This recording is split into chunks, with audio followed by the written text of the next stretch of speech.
Halo Sobat Dunia Cerita, balik lagi nih sama Mimin. Kali ini Mimin akan melanjutin cerita yang berjudul Lelaki yang Tidak Dapat Kugapai. Jangan lupa like, komen, dan subscribe ya.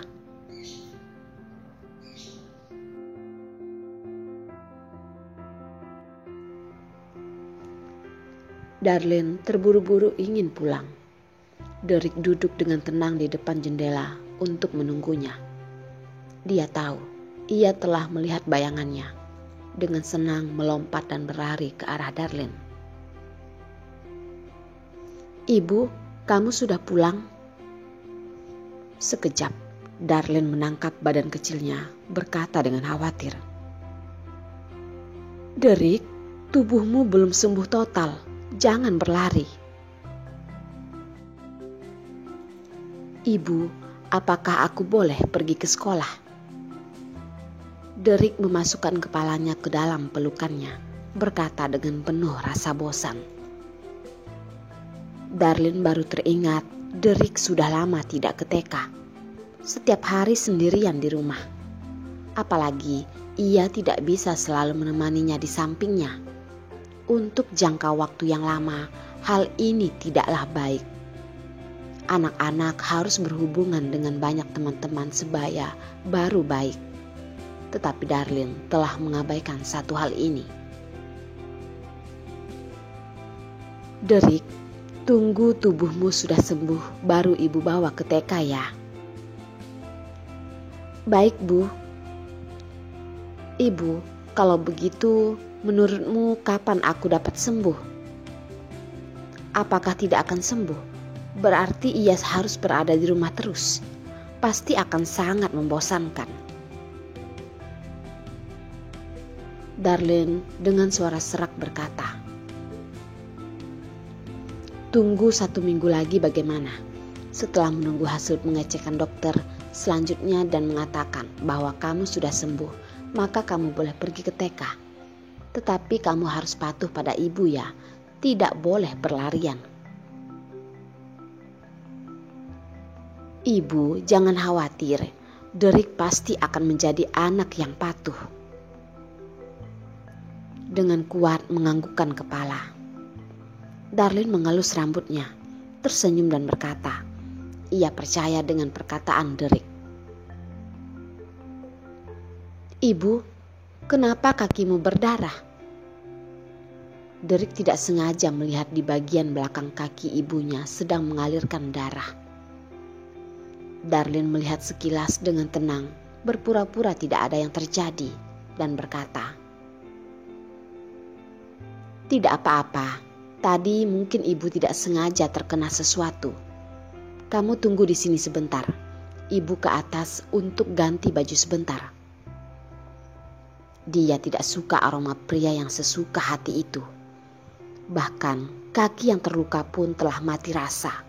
Antara berdarah atau tidak berdarah, tidak ada bedanya.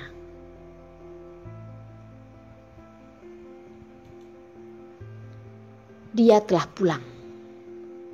Iya, Nona Darlene bertemu dengan Tuan Lucky. Diantar Tuan Lucky lalu dibawa ke pintu keluar dengan mobil. Jawab pria itu dengan kepala sedikit menunduk. Bayangan Yos di dalam mobil sedikit terdiam. Seperti tidak ada hal yang terjadi, membuka mulut dengan tenang. "Oh ya, apakah Liu Er belum mati?"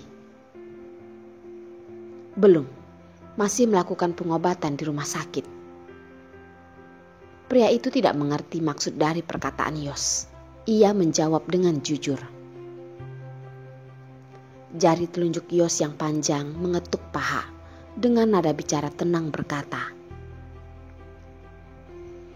"Karena namanya Liu Er, maka cabut saja telinga yang berlebihan itu.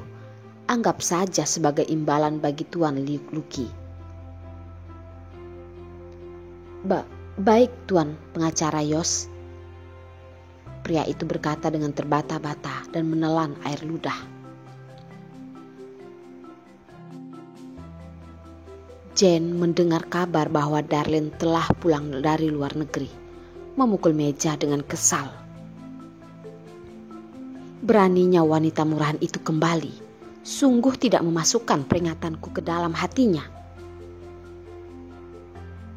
Nona Jen, jangan kesal dulu. Aku dengar Darlin akan segera tunangan dengan Tuan Hendrik.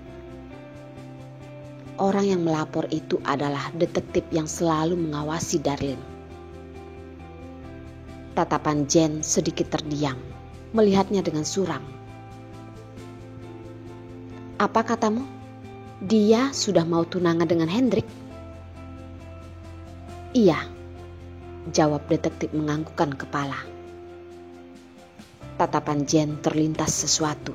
Tiba-tiba ia tidak marah lagi. Tangan yang putih mulus itu pun disimpan kembali. Oh, pantas saja wanita murahan itu berani pulang. Ternyata mau tunangan dengan Hendrik. Dia mengira dengan begitu aku bisa melepaskannya ya. Mimpi. Berhenti satu detik, ia bertanya dengan nada penasaran. Bagaimana dengan bocah murahan itu? Apakah dia juga pulang? Iya, anak laki-laki itu. Detektif dipelototi oleh Jen, segera mengatakannya. Iya, bukan. Bocah itu juga ikut pulang. Tetapi Hendrik telah berusaha sangat keras. Sampai sekarang belum ditemukan alamat pastinya. Jen menjawab dengan tidak peduli. Dia dengan menyimpan kedua makhluk pembuat bencana itu. Aku tidak punya cara untuk memberitahu soal tunangan mereka pada Yos. Tahu. Selesai detektif itu berkata, ia melihat Jen dengan penuh keraguan. Jen berkata dengan tidak sabar. Ada masalah apa? Langsung katakan saja. Untuk apa terbata-bata seperti itu? Aku telah memperkerjakan kalian dengan mahal. Jika hanya memberikanku sedikit laporan, untuk apa aku menggaji kalian? Begini, detektif tanpa sadar berkata dengan mengelus tangannya. Ketika pagi tadi pengacara Yos menculik wanita murahan itu. Ketika ia melihat Jen sudah mau mengamuk, dia segera menambah satu kata. Tetapi ketika di atas ia telah melemparnya ke bawah agar Darlin berjalan pulang. Aku melihat kaki di belakangnya berdarah dan ia terjongkok di jalanan dan menangis. Selanjutnya ia merasa tidak perlu melihatnya lagi, jadi ia pun pergi. Dia tidak tahu masih ada Lucky di sana. Jen memikirkan dalam kalimat ini terdapat beberapa makna. Jika memang Yos benci pada Darlin, tentu saja itu bagus. Jika ia marah karena cemburu, maka itu tidak mungkin seperti itu. Yos bukan orang seperti itu. Orang yang Yos cintai hanya dia sendiri. Jen melempar pikiran buruk itu ke belakang otaknya. Tetapi jika memang seperti itu, dia juga tidak perlu mencari masalah dengan Darlin. Jika sekarang membunuh Darlin, Yos pasti akan meletakkan kecurigaannya pada dirinya. Ditambah lagi dengan kematian seseorang, banyak hal akan berubah. Sekarang cukup menunggu Darlin tunangan, lalu mencari waktu untuk membunuh bocah itu. Jen melihat detektif itu membalikkan badan ingin pergi, lalu memanggilnya kembali. Tunggu sebentar. Nona Jen, masih ada perintah apa? Detektif itu segera menolehkan kepala dan berkata dengan tersenyum. Ingat, dalam melakukan sesuatu harus rahasia. Jangan biarkan keluarga Hendrik mengetahuinya. Lalu, kondisi di pihak Yos juga segera kabari aku. Jangan biarkan Yos tahu keberadaan bocah itu. Selesai Jen berkata, di matanya terdapat maksud jahat. Jangan khawatir Nona Jen, aku pasti akan sangat hati-hati. Detektif itu melihatnya dan merasa punggungnya dingin. Apalagi yang diperhatikan oleh Jane adalah wanita dan anak. Keluarga kaya apanya, hal yang perlu dilakukan di belakang ini sangatlah kotor. Tetapi inilah masyarakat, inilah kenyataan.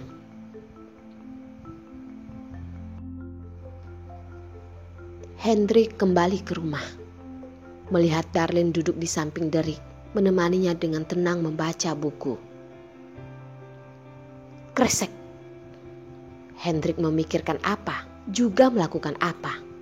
Dia langsung mengambil handphone untuk merekamnya, sambil menjadikannya sebagai wallpaper. Mendengar suara yang tipis, Darlene pergi mencari tahu asal suara itu. Dia melihat di tangan Hendrik sedang memegang handphone dan mengarahkannya ke arah mereka, terbengong dan berkata, "Hendrik, apakah kamu sedang mengambil foto kami?" "Iya," Hendrik menjawab dengan tenang. Mereka segera akan berstatus sebagai calon suami istri. Mengambil gambar adalah suatu hal yang sangat normal. Derek juga mendengar ia sedang mengambil foto mereka. Ia seperti anak yang penasaran dan melompat-lompat ke samping Hendrik, membuka mata lebar-lebar, bertanya dengan manja, "Paman Hendrik, biarkan aku melihatnya. Apakah aku terlihat jelek di dalam foto?" Dia sangat memperhatikan penampilannya. "Baik, jika Derek tidak menyukainya, Paman akan mengambil fotomu sendirian beberapa lembar lagi." Hendrik segera memberikan handphonenya ke tangan kecilnya itu. Jari kecilnya menekan layar. Segera muncul gambar mereka berdua. Dan lalu ia berlari ke arah Darlene dengan senang, menggunakan tatapan seperti telah menemukan harta karun. "Ibu, cepat lihat. Foto yang diambil Paman Hendrik sangat bagus." Darlene melihat Hendrik menjadikan foto mereka berdua sebagai layar kunci. Ia merasa segan. Teringat mereka akan segera tunangan. Di dalam hatinya terus berusaha membujuk dirinya agar adaptasi terhadap ini semua. "Tuan, Nona Perlina sudah datang." Suara pembantu baru saja terdengar. Bayangan Perlina dengan gaya jalan besarnya pun masuk. Melihat Hendrik yang duduk tepat di samping Darlene, tawa Derek juga mengelilingi di depannya, seperti ada rasa kekeluargaan yang bahagia. Dia mulai merasa curiga, apakah ia salah datang tempat? Kenapa mereka sudah seperti keluarga inti saja? "Perlina, kamu sudah datang?" Darlene juga tidak tahu Perlina bisa datang. Ia bertanya dengan heran. Perlina hanya terbengong 2 detik. Segera ia kembali ke kondisi semula. Melihat 2 orang yang duduk di atas sofa, melihat mereka berdua tidak berbicara. Darlene terkalahkan oleh tatapannya yang aneh dan tidak bisa dilawan. "Kenapa? Siapa yang membuat masalah denganmu lagi?" "Siapa yang membuat masalah denganku, aku sementara tidak tahu. Tetapi aku tahu aku memiliki tenang lawan jenis yang tidak manusiawi. Sudah pulang segitu lama, tetapi tidak mengangkat telepon. Bahkan tidak memberitahukan kedatangannya. Hal ini membuatnya sedih. Teman baik selama 10 tahun, bilang layu maka layu."